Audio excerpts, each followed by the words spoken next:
Border पे ही मतलब उनको अनुमति ना दी जाए आने की। मैं सबसे पहले तो ये सोचकर थोड़ी सी विस्मित हूं कि उत्तर प्रदेश सरकार क्या छुपाना चाहती है संभल में। कोई राजनीतिक व्यक्ति वहां जाकर क्या करेगा? शांति की अपील करेगा, शोक संतप्त परिवारों को ढांढस बंधाएगा। लेकिन उत्तर प्रदेश की सरकार ऐसा लगता है कि कुछ छुपाना चाहती है, इसलिए किसी को जाने की अनुमति नहीं दे रही है। अगर नेता प्रतिपक्ष होकर राहुल गांधी वहां जाना चाहते हैं, वो मणिपुर भी गए थे, उन्होंने लोगों के आंसू पोंछे थे, उनको एक ढांढस बंधाया था, एक विश्वास दिलाया था, एक शांति की अपील की थी। इसमें क्या दिक्कत है? यूपी पुलिस का यह पैटर्न है।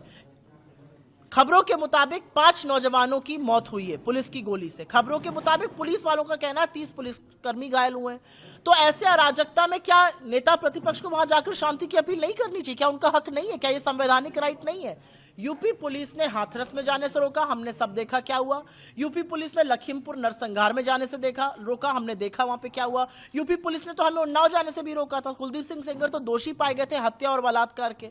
तो यूपी पुलिस जो है वो जुर्म पर, अत्याचार पर और इस तरह की वैमनस्य पर पर्दा डालने की कोशिश कर रही है। मुझे लगता है राजनीतिक व्यक्ति को जाने दीजिए, वो वहां जाएंगे, शांति की अपील करेंगे, लोगों को ढांढस बंधाएंगे, स्थिति सामान्य करने की कोशिश करेंगे। करना शुरू करेंगे तो काफी देर जो है चला जाएगा, तो आप क्या कहेंगे? देखिए, जब जिस हफ्ते हमने संविधान दिवस मनाया है उसी हफ्ते इस तरह की हिंसा संभल में हुई है, तो इससे साफ जाहिर होता है कि भाजपा जो है वो देश को सिर्फ बर्बादी की तरफ ले जाना चाहती है। और अगर इस तरीके से हम इन्हीं मुद्दों पर उलझते रहे तो हमारा देश आगे नहीं बढ़ पाएगा। तो हमारी सबसे पहले मांग यही है कि संभल के जो अपराधी हैं, चाहे वो अधिकारी हो, उन पर कड़ी से कड़ी कार्रवाई हो, कड़ी से कड़ी धाराओं के तहत उन पर कार्रवाई हो और इस तरह की हिंसा ना हो, इस पर सुप्रीम कोर्ट कोई गाइडलाइंस लेकर आए।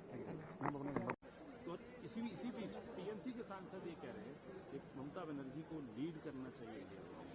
नहीं, मैं मानती हूँ कि इंडिया ब्लॉक के सदस्य हर रीजनल पार्टी से भी आते हैं, उनके रीजनल इंटरेस्ट भी हैं और उसको दरकिनार नहीं किया जा सकता। अगर आग संभल में लगी है, अब अजमेर में लगाने की बारी है, कल हाजी अली में लगा देंगे, परसों निजामुद्दीन में आकर लगा देंगे। जहां जहां इनको सूट करेगा वहां वहां करेंगे। तो ये प्लेस ऑफ वर्शिप एक्ट जब बना हुआ एक कानून है तो उसके साथ जो छेड़खानी हुई है, और मैं पूरी रिस्पॉन्सिबिलिटी से कहूंगी कि former chief justice of India ने जो आग लगाई है उसके ऊपर प्रश्न चिन्ह उठाया, एक लूपहोल दिखाया है रास्ता, वो डिस्ट्रिक्ट कोर्ट्स का इस्तेमाल कर कर वो किया जा रहा है। ये एक महत्वपूर्ण मुद्दा है। मणिपुर हो, संभल हो, अजमेर हो, बाकी सारे एक इम्पोर्टेंट मुद्दा है। और वो जो यूएस कोर्ट का इंडाइटमेंट है वो भ्रष्टाचार का क्लियर कट मुद्दा है। तो वो हम सब एकजुट होकर ये आवाज कर रहे हैं, क्योंकि एक है देश से भ्रष्टाचार का लेना देना, दूसरा है जो देश को आग की तरफ लेकर जा रहा है। देखिए, आज सुबह दिन में लगभग 11:30 बजे पर्यटन विभाग द्वारा ये सूचना प्रदान की गई कि उनको मेल के माध्यम से ताजमहल पे बम होने की सूचना दी गई है। सूचना का संज्ञान लेते हुए तत्काल ताजगंज पुलिस, ताज सुरक्षा पुलिस और सीआईएसएफ द्वारा सघन चेकिंग अभियान चलाया गया।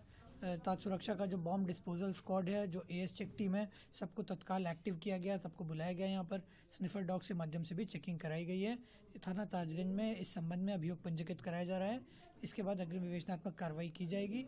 आईपी एड्रेस के आधार पर ऐसा लग रहा है कि वीपीएन का प्रयोग किया गया है इसमें। किसके बाद क्या लिखा गया था मेल में? केवल यही बात लिखी है कि ताजमहल पर बम है और इस पे मतलब जो आगे जांच का विषय कि आगे इसमें क्या किया जाएगा। जैसे ही कुछ सूचना मिलती है इसमें तत्काल अवगत कराया जाएगा। संभल जो इसलिए जाना जाता था कि भाईचारे के साथ वहां रहते हैं लोग, वहां अभी से नहीं, सदियों पुराना भाईचारा हजारों साल से इसी तरह रहते आए हैं। लेकिन अचानक ये जो घटना हुई है, ये सोची समझी रणनीति के तहत वेल प्लान्ड हुआ है और वहां के भाईचारे को गोली मारने का काम हुआ है। जो घटना हुई है वो सोची समझी साजिश है। वहां जो खुदाई की बात लगातार अध्यक्ष महोदय देश में कोने कोने पर भारतीय जनता पार्टी और उनके सहयोगी और समर्थक, शुभचिंतक बार बार खुदाई की जो बात कर रहे हैं अध्यक्ष महोदय, ये खुदाई जो है हमारे देश का सौहार्द, हमारे देश का भाईचारा, हमारे देश का गंगा जमनी तहजीब को खो देगा। मैं आपका धन्यवाद इसलिए भी देता हूं कि इस महत्वपूर्ण जो साजिश हुई, और वो साजिश सोची समझी इसलिए मैं बोल रहा हूं, उत्तर प्रदेश का चुनाव था, पहले पहले 13 तारीख को चुनाव होना था और 13 तारीख के चुनाव को उन्होंने बढ़ा करके 20 तारीख कर दिया। और इस जो घटना है मैं आपके सामने पढ़ना चाहता हूं। अध्यक्ष महोदय, ये यात्रा रुकी क्यों नहीं है? यात्रा ले जाओ दूसरी तरफ। अध्यक्ष महोदय, संभल की शाही जामा मस्जिद के खिलाफ 19/11/2024 को सिविल जज सीनियर डिवीजन छंदौसी हम लोग का तो यात्रा लगातार चालू था। झारखंड और बाई इलेक्शन को देखते हुए हम लोगों ने जो है पोस्टपोन किया था। अब फिर से जो है कल से मुंगेर प्रमंडल में जितने जिले हैं उन सभी जिलों का बारी बारी से जो है हम लोग जो है यात्रा में हम लोग जाएंगे और कार्यकर्ता संवाद दर्शन कार्यक्रम में सभी कार्यकर्ताओं से पंचायत अध्यक्ष से लेके ब्लॉक अध्यक्ष से लेकर के सभी हमारे जितने पदाधिकारी और कार्यकर्ता हैं उनसे हम लोग संवाद करेंगे और पार्टी के बूथ स्तर मजबूती के लिए, विस्तार के लिए, संगठन और आगे बढ़े इसके लिए हम लोग जो है उन लोगों से संवाद करके जो कमियां होंगी उसको दूर करने का प्रयास करेंगे। अच्छी बात है, एकदम बात करना चाहिए। मुख्यमंत्री को संवाद जो है लगातार अपने जनता मालिकों के बीच जो है करते रहना चाहिए। दीवार जो है पटना में जैसे खड़ा किया गया है वैसे खड़ा नहीं करना चाहिए। अच्छा है जा रहे हैं, लेकिन एक आश्चर्य की बात है कि अगर मुख्यमंत्री को अपने मालिक जनता से ही बात करना है, संवाद करना है, तो 200 करोड़ से भी ऊपर की राशि कहाँ खर्च होगा? 250 करोड़ 200 करोड़ जो भी राशि है आखिर वो किस लिए है? क्या एक मुख्यमंत्री को अपने बिहार के नेता को जनता से बात करने के लिए, संवाद करने के लिए 250 करोड़ रुपए खर्च होते हैं? ये बड़ा सवाल है कि आखिर 250 करोड़ रुपए की ये जो राशि है केवल संवाद के लिए।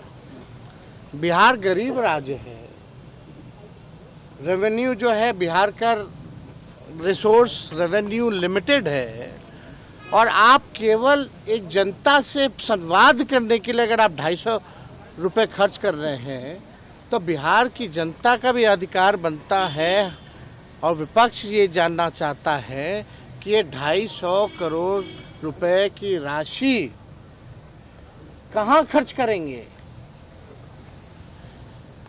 आप बताइए, ये आश्चर्य नहीं लगता?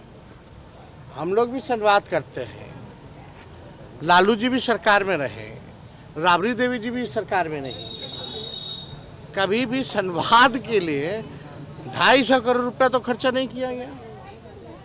एक तरफ बिहार हम लोग जो है विशेष राज्य का दर्जा का मांग कर रहे हैं, अब आप केंद्र में चले गए, सरकार में हैं, तो आप भूल गए विशेष राज्य के दर्जे को बिहार को।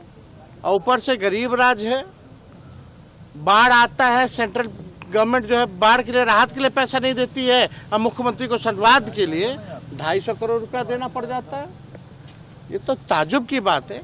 बिहार में आदरणीय नीतीश कुमार जी को खाली आगे मुखौटा बना दिया गया है, इनसे बिहार चल नहीं रहा है। चंद लोग जो हैं इनके चेहरे को आगे करके बिहार के खजाने की लूट की जा रही है।